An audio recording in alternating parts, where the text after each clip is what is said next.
Hi, welcome to another episode of Timeless Marketing.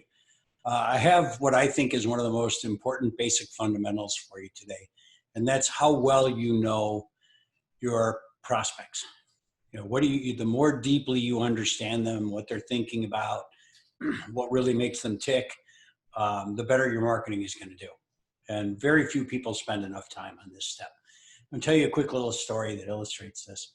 A number of years ago, shortly after I moved to Arizona, the stereotypical first thing for a golfer to do was to install a putting green in my backyard. So I called the big guy, the Southwest putting green guy then, and he came out and put it in my yard, and we were chatting, and he asked me what I did for a living, and I told him I was in charge of database marketing and had this massive database. And he said, wow, I'm really frustrated with that right now. I keep doing postcards and mailings and stuff, and I go out to people's houses and they just don't have enough yard.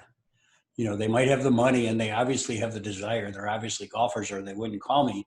But I get there and it's going to be a couple $1,000s, and I need it to be $3,000 or $4,000 or $5,000 for it to be worth my while. So we got talking about how much yard they needed to have and what the specifics were, and they really needed to be making more than 150,000. I wasn't making that much, but I have a wonderful spouse, and she let me do it. And so I went back to work on Monday, and I grabbed my analyst and I said, "Okay, I want you to pull a list based on first the size of the lot, and then I want you to subtract the square footage of the first floor of the home." We had the county assessor file, which has a scary amount of data in it. I want you to subtract the square footage of the pool, and I only want people that still have 5,000 square feet left. And then I want $150,000 plus income. And once you've got that, I want you to send it to our buddy at the list brokerage, and I want you to run it against the subscriber files for Golf Magazine and Golf Digest. It was kind of crude, but that was state of the art in the day. That's how you got that they were interested in golf. And what came back was a list of about 5,100 names out of 2 million homes. So it was pretty selective, pretty targeted. And I gave it to the guy on a floppy disk, so I'm dating myself. And I said, don't mail all of this at once. I promise you this will be the best list you've ever had. Now, this guy had been mailing 50,000 postcards at a time. So he's thinking, yeah. So he took it.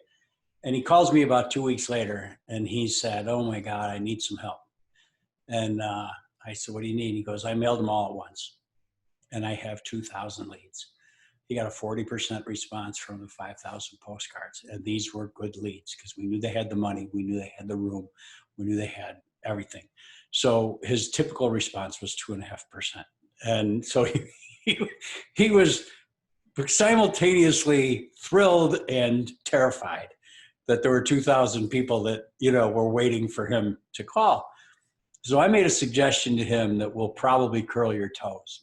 What I said to him, the best thing you can do is to start selling these leads to your competitors because they're amazing leads. And basically all they are is 2,000 people, most of whom are going to think you're an asshole within 30 to 60 days. And they're not going to want to talk to you anyways because you didn't follow up with them. Your competitors will probably pay you $200 a lead. And he got sick over that. He ultimately did it, and he made about $10,000 selling the leads to the competitors, which made him think about getting into the lead generation business. Made me think about it, that's for sure. But the point is, the only reason that performed so perfectly as far as converting into sound leads is because of the layers of understanding of the target audience and the selection of the list. That's basically what you're trying to do on Facebook. You're trying to hone in. You can do it a lot more different ways now, and you don't have to bounce lists against each other. But the point is, it comes from having the intellect, the mentality that you're trying to refine this as tightly as you can, because that's what makes your marketing really shine. I hope you found this helpful, and I look forward to talking to you again next week. Take care.